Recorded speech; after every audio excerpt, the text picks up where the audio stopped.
स्वागत है आपका इस वीडियो में। घटना चक्र में बीपीएससी में पूछे गए सभी मध्यकालीन भारतीय इतिहास से सभी क्वेश्चंस को आज देखेंगे। तो चलिए शुरू करते हैं। पहला क्वेश्चन है कि गुलाम वंश का प्रथम शासक कौन था। आंसर हो जाएगा कुतुबुद्दीन ऐबक। भारत में गुलाम वंश का प्रथम शासक कुतुबुद्दीन ऐबक था। ऐबक नामक तुर्क जनजाति का था। बचपन में उसे निसापुर के काजी फखरुद्दीन अब्दुल अजीज कुकी ने एक दास के रूप में खरीदा था। काजी ने उसकी उचित ढंग से देखभाल की और सभी शिक्षाओं में पूर्ण कराया। ऐबक बचपन से अति सुरीले स्वर में कुरान पढ़ता था, जिस कारण वह कुरान खान के नाम से प्रसिद्ध हो गया। बाद में वह निसापुर से गजनी लाया गया, जहां उसे गोरी ने खरीद लिया। अपनी प्रतिभा, लगन और ईमानदारी के बल पर शीघ्र ही ऐबक ने गोरी का विश्वास प्राप्त कर लिया। गोरी ने उसे अमीर-ए-आखुर के पद पर प्रोन्नत कर दिया और यहीं से उसके जीवन का एक नया अध्याय आरंभ हुआ। दिल्ली का पहला तुर्क शासक था, यद्यपि वह लाहौर से ही शासन करता था। उसी को भारत में तुर्की राज्य का संस्थापक भी माना जाता है। गोरी की मृत्यु के बाद लाहौर के नागरिकों द्वारा आमंत्रित करने पर वहां पहुंचकर शासन सत्ता अपने हाथ में लिया। यद्यपि उसने अपना राज्याभिषेक गोरी की मृत्यु के 3 माह पश्चात जून 1206 ईस्वी में कराया था। ऐबक ने कभी सुल्तान की उपाधि धारण नहीं की, मलिक और सिपह सालार की पदवियों से ही अपने को संतुष्ट रखा। के उत्तराधिकारी गयासुद्दीन द्वारा मुक्ति पत्र प्राप्त करने के बाद नियम पूर्वक 1208 ईस्वी में ऐबक को दासता से मुक्ति मिली। नेक्स्ट क्वेश्चन है, कुतुबुद्दीन ऐबक की राजधानी कौन सी थी। तो इसका आंसर हो जाएगा लाहौर। क्वेश्चन है, 2.5 दिन का झोपड़ा क्या है। इस मस्जिद है। उदारता के कारण कुतुबुद्दीन ऐबक इतना अधिक दान करता था कि उसे लाख बख्श यानी लाखों का दान देने वाला के नाम से पुकारा गया। फरिश्ता ने लिखा है कि यदि व्यक्ति किसी भी दानशीलता की प्रशंसा करते थे तो उसे अपने युग का ऐबक पुकारते थे। इसकी एक उपाधि कुरान ख्वां भी था।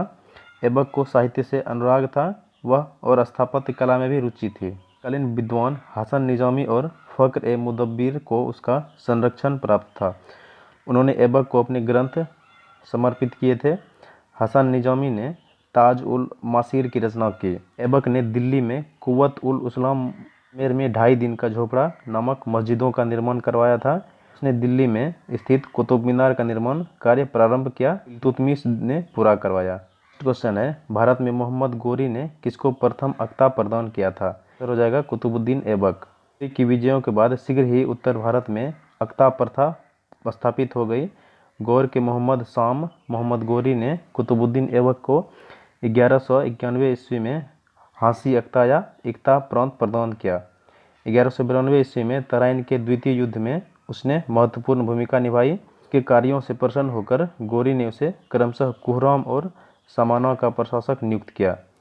वस्तुतः 1192 से 1206 ईस्वी तक उसने गोरी के प्रतिनिधि के रूप में उत्तरी भारत के विजित भागों शासन संभाला। इस अवधि में ऐबक ने उत्तरी भारत में तुर्की शक्ति का विस्तार भी किया। नेक्स्ट क्वेश्चन है, बिहार का प्रथम मुस्लिम विजेता कौन था। तो इसका आंसर हो जाएगा बख्तियार खिलजी। मोहम्मद गोरी के साधारण दास इख्तियारुद्दीन मोहम्मद बिन बख्तियार खिलजी ने 1202 ईस्वी में बिहार का विजय किया तथा नालंदा एवं विक्रमशिला बिहार को नहस कर राजधानी औदंतपुरी पर कब्जा कर लिया। उसने 1204 से 1205 ईस्वी में बंगाल पर आक्रमण किया। उस समय वहां का शासक लक्ष्मण सेन था। वह बिना युद्ध किए ही भाग निकला। तुर्की सेना ने राजधानी नदिया में प्रवेश कर बुरी तरह लूटपाट की। राजा की उपस्थिति में नगर ने आत्मसमर्पण कर दिया। लक्ष्मण सेन ने भागकर दक्षिण बंगाल में शरण ली और वहीं कुछ समय तक शासन करता रहा। प्रसिद्ध पर्शियन इतिहासकार मिन्हाजुद्दीन सिराज ने अपनी पुस्तक तबकात-ए-नासरी में बिहार में उसके हमलों के बारे में विस्तार से वर्णन किया है। नेक्स्ट क्वेश्चन है, बिहार पर बख्तियार खिलजी के हमले का पहला विवरण प्राप्त हुआ है। तो इसका आंसर हो जाएगा तबकात-ए-नासरी से। नेक्स्ट क्वेश्चन है, नालंदा बिहार का विध्वंस किया गया था। आंसर हो जाएगा इसका बख्तियार खिलजी ने। नेक्स्ट क्वेश्चन है, इल्तुतमिश ने बिहार में अपना प्रथम सूबेदार नियुक्त किया था। इसका आंसर हो जाएगा मलिक जानी को। 125 ईस्वी में इल्तुतमिश ने बिहार शरीफ एवं राढ़ पर अधिकार कर राजमहल की पहाड़ियों में तेलियागढ़ी के समीप हिसामुद्दीन ऐवाज को पराजित किया। ऐवाज ने इल्तुतमिश की अधीनता स्वीकार कर ली। इल्तुतमिश ने ऐवाज के स्थान पर मलिक जानी को बिहार का सूबेदार नियुक्त किया। नेक्स्ट क्वेश्चन है, वह प्रथम मुस्लिम शासक कौन था जिसने शासन के सिद्धांत यानी थ्योरी ऑफ किंगशिप को राजाओं के ईश्वरीय अधिकार सिद्धांत यानी थ्योरी ऑफ डिवाइन राइट के समान प्रतिपादित किया था? तो इसका आंसर हो जाएगा बलबन। बलबन प्रथम मुस्लिम शासक था जिसने शासन के सिद्धांत को राजाओं के ईश्वरीय अधिकार सिद्धांत के समान प्रतिपादित किया था। इसके अनुसार सुल्तान पृथ्वी पर ईश्वर का प्रतिनिधि नियाबत ए खुदाई है, उसका स्थान पैगंबर के पश्चात है। राजा जिल्ले अल्लाह या जिल्ले इलाही अर्थात ईश्वर का प्रतिबिंब। उसने पुत्र बुगरा खां से कहा था, सुल्तान का पद निरंकुशता का सजीव प्रतीक है। नेक्स्ट क्वेश्चन है, जब उसने राजत्व यानी किंगशिप प्राप्त किया तो वे शरीयत के नियमों और आदेशों से पूर्णतया स्वतंत्र था। बर्नी ने यह कथन किस सुल्तान के लिए कहा था? तो इसका आंसर हो जाएगा अलाउद्दीन खिलजी के लिए। जियाउद्दीन बर्नी ने उक्त कथन अलाउद्दीन खिलजी के लिए कहा था। अलाउद्दीन दिल्ली का पहला सुल्तान था जिसने धर्म पर राज्य का नियंत्रण स्थापित किया। इस संदर्भ में अपनी नीति की व्याख्या करते हुए वह स्वयं कहता है कि मैं नहीं जानता कि कानून की दृष्टि में क्या उचित है क्या अनुचित, मैं राज्य की भलाई अथवा अवसर विशेष के लिए उपयुक्त समझता हूँ, उसी को करने की आज्ञा देता हूँ। अंतिम न्याय के दिन मेरा क्या होगा मैं नहीं जानता। अलाउद्दीन ने राजपथ के विषय में बलबन के विचार को पुनः जीवित किया। वह राजा की सार्वभौमिकता में विश्वास रखता था जो पृथ्वी पर ईश्वर की प्रतिनिधि मात्र है। इसने अपनी शक्ति की वृद्धि के विषय में खलीफा की अनुमति लेना आवश्यक नहीं समझा। इसने खलीफा से अपने पद की मान्यता प्राप्त करने के संबंध में कोई याचना नहीं की। उसने अपने आप को यामीन उस खिलाफत नासिरी अमीन उल मुमामिन बताया। इस प्रकार अलाउद्दीन दिल्ली का पहला सुल्तान था जिसने धर्म को राजनीति में हस्तक्षेप नहीं करने दिया। अलाउद्दीन उलेमा वर्ग के प्रभाव से मुक्त रहा। क्वेश्चन है, अलाउद्दीन खिलजी के प्रसिद्ध सेनापतियों में किसकी मंगोलों के विरुद्ध लड़ते हुए मृत्यु हुई? तो इसका आंसर हो जाएगा जफर खान। अलाउद्दीन का प्रसिद्ध सेनापति जफर खान मंगोलों के विरुद्ध लड़ता हुआ मारा गया, जो अपने समय का श्रेष्ठ और साहसी सेनापति था। जफर खान के शौर्य और भारतीय सेना की दृढ़ता से मंगोल इतने प्रभावित हुए कि वे उसी रात को 30 कोस पीछे हट गए और वापस चले गए। नेक्स्ट क्वेश्चन है, रानी पद्मिनी का नाम अलाउद्दीन की चित्तौड़ विजय से जोड़ा जाता है, उनके पति का नाम क्या है? आंसर हो जाएगा राणा रतन सिंह। पद्मिनी की कहानी का आधार 1540 ईस्वी में मलिक मोहम्मद जैसी द्वारा लिखित काव्य पुस्तक पद्मावत है। इसके अनुसार पद्मिनी चित्तौड़ के राणा रतन सिंह की अत्यंत सुंदरी और विदुषी पत्नी थे। अमीर खुसरो ने सुलेमान और रानी शोभा के प्रेम प्रसंग का उल्लेख अपने ग्रंथ में किया था और उसने अपने संकेतों में अलाउद्दीन की समता सुलेमान से तथा पद्मिनी की तुलना शैबा से की थी। संभवतया इस आधार को मानकर मलिक मोहम्मद जैसी ने पद्मावत की रचना की और राणा रतन सिंह की रानी पद्मिनी की कहानी बनाई। नेक्स्ट क्वेश्चन है, अलाउद्दीन खिलजी के आक्रमण के समय देवगिरी का शासक कौन था? तो आंसर हो जाएगा रामचंद्र देव। इनके आक्रमण के समय देवगिरी का शासक रामचंद्र देव था। 1296 ईस्वी में देवगिरी का शासक रामचंद्र देव ने अलाउद्दीन के सफल आक्रमण के बाध्य होकर उसे प्रतिवर्ष एलिचपुर की आय भेजने का वादा किया था, परंतु 1305 और 6 ईस्वी में उसने उस कर को दिल्ली नहीं भेजा, जिस कारण 1307 ईस्वी में अलाउद्दीन ने मलिक कफूर के नेतृत्व में एक सेना देवगिरी पर आक्रमण करने के लिए भेजी। रामचंद्र देव युद्ध में पराजित हुआ और उसने आत्मसमर्पण कर दिया। नेक्स्ट क्वेश्चन है, किस सुल्तान के काल में खालसा भूमि अधिक पैमाने पर विकसित हुई? तो आंसर हो जाएगा अलाउद्दीन खिलजी। अलाउद्दीन की राजस्व और लगान व्यवस्था का मुख्य उद्देश्य एक शक्तिशाली और निरंकुश राज्य की स्थापना करना था। उसने उन सभी व्यक्तियों से भूमि छीन ली जिन्हें वह मिल्क, राज्य द्वारा प्रदत्त संपत्ति, इनाम और इंदिरा पेंशनों तथा वक्फ, धर्म, अर्थ प्राप्त हुई भूमि आदि के रूप में मिली थी। फलतः खालिसा भूमि अधिक पैमाने पर विकसित हुई। नेक्स्ट क्वेश्चन है, अलाई दरवाजा का निर्माण किस सुल्तान ने करवाया था? तो इसका आंसर हो जाएगा अलाउद्दीन खिलजी। दरवाजा का निर्माण सुल्तान अलाउद्दीन खिलजी ने कुतुब मीनार के निकट करवाया। इसका निर्माण लाल पत्थरों तथा संगमरमर के द्वारा हुआ। यह 1311 ईस्वी में बनकर तैयार हुआ। इल्तुतमिश के मकबरे की तरह इसमें एक चौकोर बड़ा कमरा है जिसकी छत पर एक गुंबद है। इसकी चारों दीवारों में एक मेहराबदार प्रवेश द्वार है। नेक्स्ट क्वेश्चन है, दिल्ली के किस सुल्तान ने सबसे ज़्यादा नहरों का निर्माण करवाया? इसका आंसर हो जाएगा फिरोज शाह तुगलक। फिरोज शाह तुगलक का शासनकाल भारत में नहरों के सबसे बड़े जाल का निर्माण कराने के कारण प्रसिद्ध रहा। सिंचाई की सुविधा के लिए उसने 5 बड़ी नहरों का निर्माण करवाया। फिरोज तुगलक उलेमा वर्ग की स्वीकृति के पश्चात हक ए सर्ब नामक सिंचाई कर लगाने वाला दिल्ली का पहला सुल्तान था। उन किसानों को जो सिंचाई के लिए शाही नहरों का पानी प्रयोग में लाते थे, वे अपनी पैदावार का 1/10 भाग सरकार को देना पड़ता था। नेक्स्ट क्वेश्चन है, फिरोज तुगलक द्वारा स्थापित दार उल सफा क्या था? तो इसका आंसर हो जाएगा एक खैराती अस्पताल। राजस्व के खर्च पर हज की व्यवस्था करने वाला पहला भारतीय शासक फिरोज तुगलक था। उसने दार उल सफ़ा नामक एक खैराती अस्पताल की स्थापना की और उसमें कुशल हकीम रखे। निम्नलिखित में से किस सुल्तान ने बेरोजगारों को रोजगार दिलवाया? तो इसका आंसर हो जाएगा फिरोज तुगलक। फिरोज शाह तुगलक ने सामान्य लोगों की भलाई के लिए कुछ उपकार के कार्य किए। नियुक्ति के लिए एक दफ्तर यानी रोजगार दफ्तर खोलकर तथा प्रत्येक मनुष्य के गुण एवं योग्यता की पूरी जांच पड़ताल के बाद यथासंभव अवधि से अधिक लोगों को नियुक्ति देकर उसने बेकारी की समस्या को हल करने का प्रयास किया। नेक्स्ट क्वेश्चन है, निम्नलिखित में से किस सुल्तान के दरबार में सबसे अधिक गुलाम थे? तो इसका आंसर हो जाएगा फिरोज शाह तुगलक। फिरोज को दासों का बहुत शौक था। उसने दासों की संख्या संभवतः 1,80,000 तक पहुंच गई थी। उनकी देखभाल के लिए एक पृथक विभाग दीवाने बंदगण का गठन किया गया था। उन दासों की शिक्षा का पूर्ण ध्यान रखता था। प्रत्येक दास को 10 से 100 टके के बीच वेतन मिलता था। कभी कभी जागीरें भी मिलती थी। फिरोज का यह शौक राज्य के लिए हानिकारक सिद्ध हुआ। नेक्स्ट क्वेश्चन है, निम्नलिखित में से किस सुल्तान ने फलों की गुणवत्ता सुधारने के लिए उपाय किए थे? तो इसका आंसर हो जाएगा फिरोज शाह तुगलक। तुगलक ने बागवानी में अपनी अभिरुचि के कारण दिल्ली के निकट 1200 नए बाग लगवाए तथा अलाउद्दीन के 30 पुराने बागों को फिर से लगवाया। नेक्स्ट क्वेश्चन है, फारसी यात्री अब्दुल रज्जाक भारत में किस राजा के शासनकाल में आया था? तो इसका आंसर हो जाएगा देवराय द्वितीय। फारसी राजदूत अब्दुल रज्जाक संगम वंश के सबसे प्रतापी शासक देवराय द्वितीय, जिसका कार्यकाल 1422 से 1446 ईस्वी था, के शासनकाल में विजयनगर आया था। उसने अपने यात्रा वृत्तांत सदाइन व मज्म उल बहरीन में देवराय द्वितीय के शासनकाल का वर्णन किया है। नेक्स्ट क्वेश्चन है, तैमूर के आक्रमण के बाद भारत में किस वंश का राज स्थापित हुआ? तो आंसर हो जाएगा इसका सैयद वंश। तैमूर के आक्रमण जो 1398 ईस्वी में था ने तुगलक शासन को कमजोर कर दिया। 1412 ईस्वी में नसरुद्दीन की मृत्यु के साथ ही तुगलक वंश का अंत हो गया। 1413 ईस्वी में सरदारों ने दौलत खान को दिल्ली का सुल्तान चुना, परंतु उसे दौलत खान के सूबेदार खिजर खान ने पराजित कर दिया।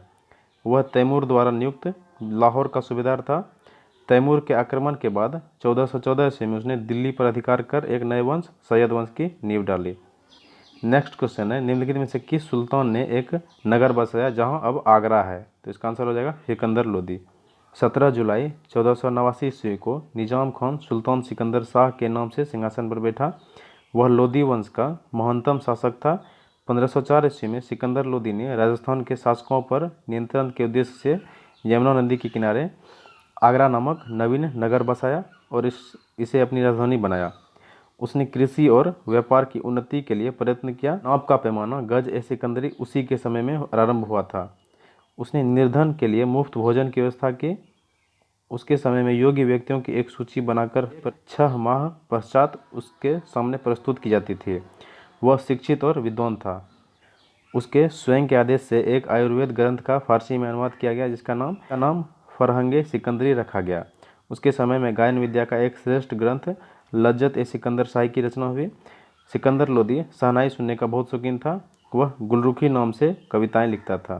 नेक्स्ट क्वेश्चन है, विजयनगर के उस पहले शासक की पहचान करें जिसने बहमनियों से गोवा को छीना था। तो इसका आंसर हो जाएगा हरिहर द्वितीय। 1377 ईस्वी में बुक्का की मृत्यु के बाद उसका पुत्र हरिहर द्वितीय 1377 से 1407 ईस्वी सिंहासन पर बैठा।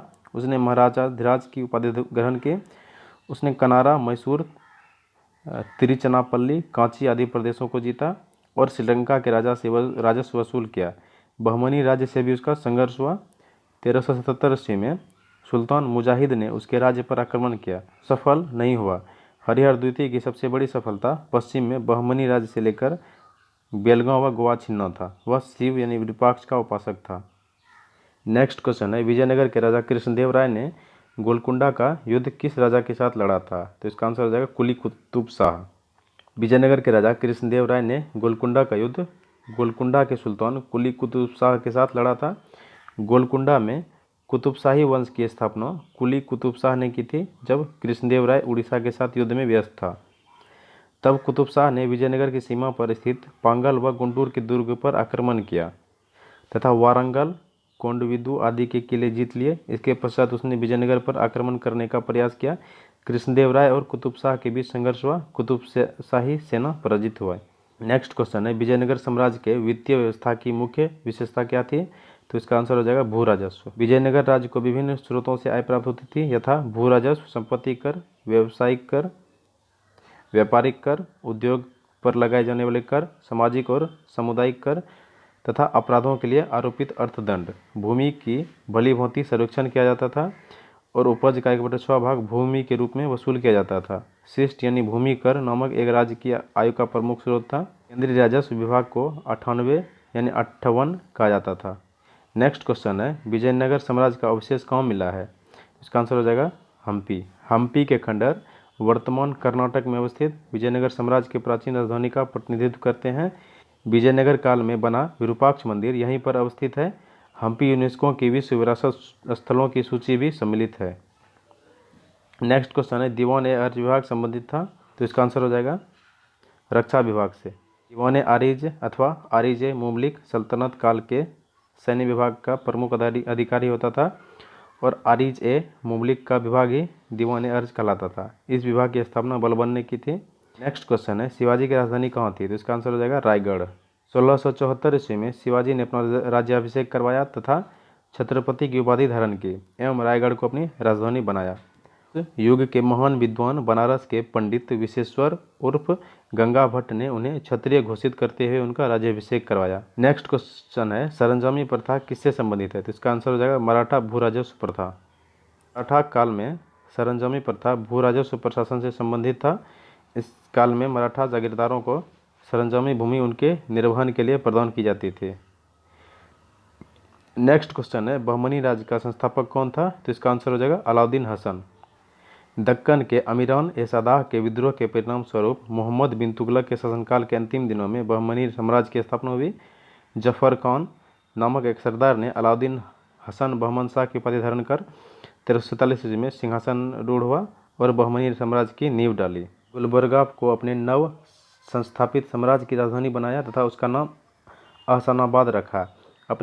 अपने साम्राज्य के शासन के लिए उसने इसे 4 तरफों अथवा प्रांतों में विभाजित किया। गुलबर्गा, दौलताबाद, बरार एवं बीदर। एक प्रांत एक शासक के अधीन था। गुलबर्गा का प्रांत सबसे महत्वपूर्ण था। इसमें बीजापुर भी सम्मिलित था। दक्षिण के हिंदू शासकों को उसने अपने अधीन किया तथा अनुयायियों को अपने पद और जागीर प्रदान करने की नई प्रथा प्रारंभ की। उसने हिंदुओं से जजिया न लेने का आदेश दिया था। नेक्स्ट क्वेश्चन है, निम्नलिखित में से कौन भूमि उत्पाद पर लगने वाले कर को इंगित करता है? तो इसका आंसर हो जाएगा खराज, उस्र और मुक्तई। उक्त और मुक्तई भूमि उत्पाद पर लगने वाले कर को इंगित करता है, जबकि खुम्स भूमि उत्पाद पर लगने वाले कर नहीं था, अपितु खुम्स लूट का धन था। खुम्स युद्ध में शत्रु राज्य की जनता से लूट से प्राप्त होता था। इस लूट का 4/5 भाग सैनिकों में बांट दिया जाता था। शेष 1/5 भाग राजकोष में जमा होता था। किंतु अलाउद्दीन खिलजी और मोहम्मद तुगलक ने 4/5 राजकोष में दिया और 1/5 सैनिकों में बांटा। सिकंदर लोदी ने गड़े हुए खजाने से कोई हिस्सा नहीं लिया। नेक्स्ट क्वेश्चन है, किस सुल्तान ने जमीन में फसल की नपाई का आधा राजस्व के रूप में दावा किया था? तो इसका आंसर हो जाएगा अलाउद्दीन खिलजी। अलाउद्दीन खिलजी दिल्ली सल्तनत का पहला सुल्तान था जिसने भू राजस्व नीति में कुछ परिवर्तन किए थे। उसने उपज का 50% भू राजस्व के रूप में निश्चित किया, जिसे अनाज के रूप में लेने के लिए जोर दिया गया। इससे पूर्व बलबन और इल्तुतमिश ने भू राजस्व उपज की 1/3 दर से अधिक नहीं लिया। मोहम्मद बिन तुगलक के काल में भूमि कर की दर अलाउद्दीन की भांति 50% ही थे, लेकिन जहां अलाउद्दीन ने राजस्व निर्धारण भूमि पैमाइश के आधार पर किया था, वहीं मोहम्मद बिन तुगलक ने बिना पैमाइश के अनुमानों के आधार पर राजस्व निर्धारित किया था। नेक्स्ट क्वेश्चन है, शेख बहाउद्दीन जकारिया किस संप्रदाय के थे? तो इसका आंसर हो जाएगा सुहरावर्दी संप्रदाय। 7 वर्ष में सुहरावर्दी संप्रदाय शेख बहाउद्दीन जकारिया से प्रारंभ हुआ। सूफियों के इस संप्रदाय में शेख सदरुद्दीन आरिफ, शेख रुकनुद्दीन अबुल फतह और शेख जलालुद्दीन सुर्ख आदि हुए हैं। इस संप्रदाय के संत सुखमय जीवन पर बल देते थे, धन और संपत्ति को साधना में बाधक नहीं मानते थे।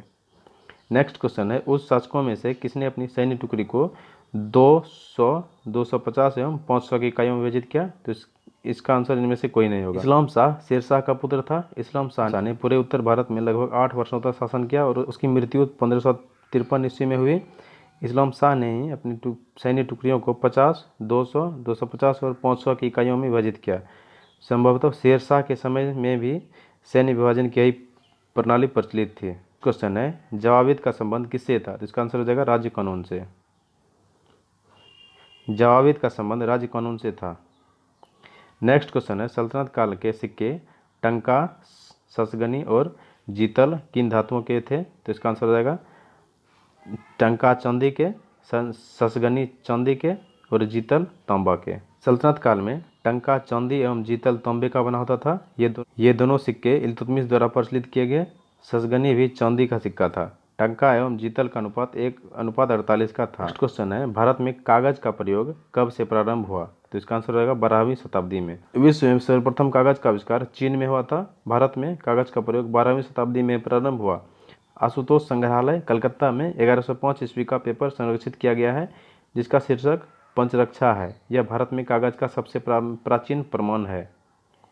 नेक्स्ट क्वेश्चन है, तबकात ए नासिरी के लेखक कौन थे? इसका आंसर हो जाएगा मिन्हाज उस सिराज। तबकात ए नासिरी मिन्हाज उस सिराज का ग्रंथ है, जो सुल्तान नसरुद्दीन को समर्पित किया गया है। यह ग्रंथ 23 अध्यायों में है। रॉबर्टी ने इसका अंग्रेजी में अनुवाद किया। इस पुस्तक में मोहम्मद गोरी की भारत विजय का प्रत्यक्ष वर्णन मिलता है। ज्ञातव्य है कि मिन्हाज प्रथम इतिहासकार है जिसने यह कहा था कि कुतुबुद्दीन ऐबक ने अपने नाम की मुद्राएं प्रसारित की और खुतबा पढ़वाया। नेक्स्ट क्वेश्चन है, सभी भक्ति संतों के मध्य एक समान विशेषता थी कि उन्होंने, तो इसका आंसर हो जाएगा, अपनी वाणी को अपनी भाषा में लिखा जिसे उनके भक्त समझते थे। भक्ति आंदोलन के संतों का आचार बहुत ऊंचा था। उसमें से बहुत ने देश का भ्रमण किया। वे कई प्रकार के लोगों से मिले जिनके विचार भिन्न थे। उन संतों ने साधारण लोगों की भाषाओं को उन्नत करने में अपना योगदान दिया। उसने हिंदी, पंजाबी, बांग्ला, तेलुगु, कन्नड़, तमिल इत्यादि भाषाओं की उन्नति में बहुत योगदान दिया। भक्ति आंदोलन के संत अपने उपदेश क्षेत्रीय भाषाओं में करते थे ताकि वहाँ के लोग और उनके उपदेश आसानी से सुन सके और समझ सके। इस कारण क्षेत्रीय भाषाओं का विकास हुआ।